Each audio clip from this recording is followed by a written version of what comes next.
Bonjour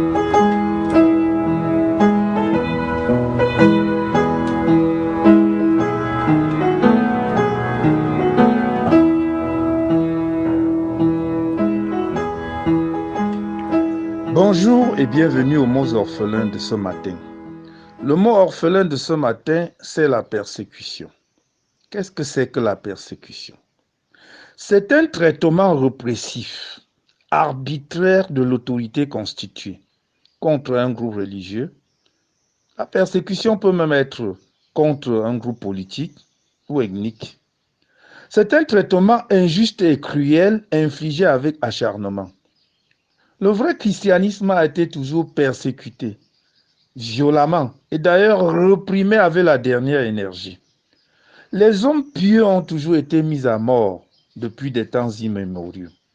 Souvenez-vous, 600 ans avant Jésus-Christ, Shadrach, Meshach et Abednego furent jetés dans la fournaise ardente de Nebuchadnezzar et furent mystérieusement assistés par le Fils de l'homme.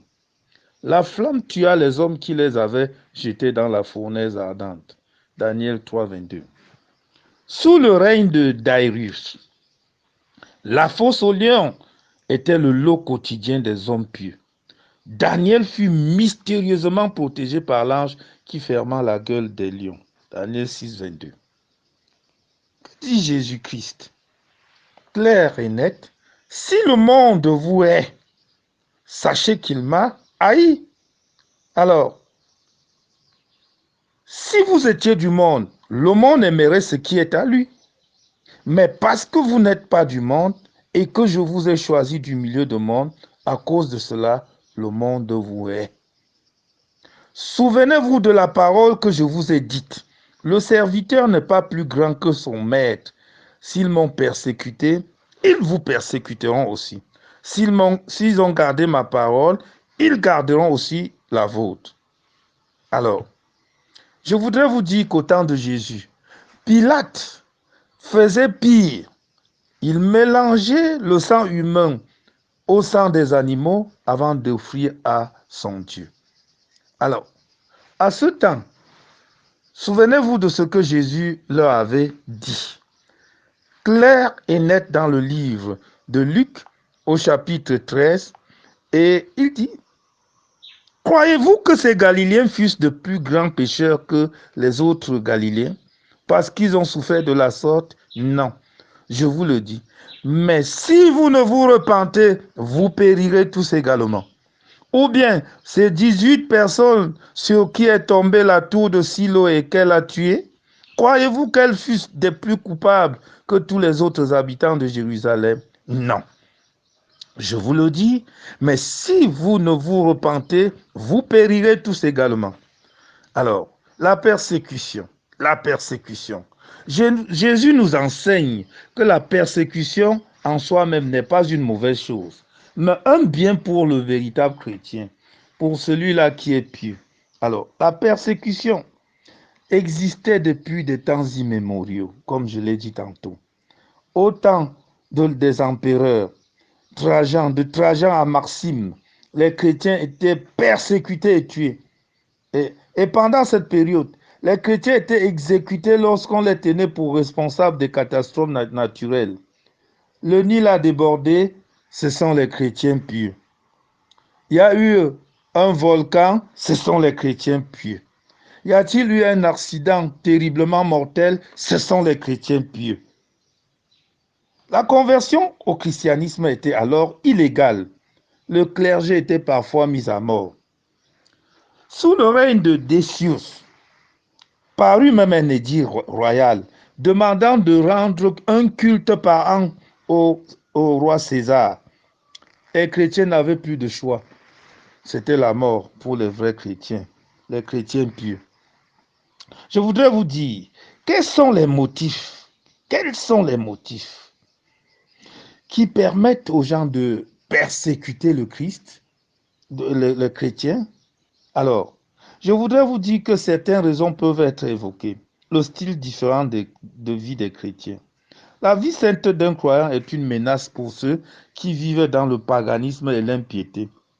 Parmi des jeunes filles qui veulent garder leur virginité, Alors s'introduisent les filles qui ont perdu, qui ont été déflorées, qui vivent dans la débauche, qui deviennent subitement les persécuteurs de ces jeunes filles qui par la foi veulent se maintenir pures. Les chrétiens étaient considérés comme indifférents et jusqu'à présent ils sont considérés comme indifférents à la corruption.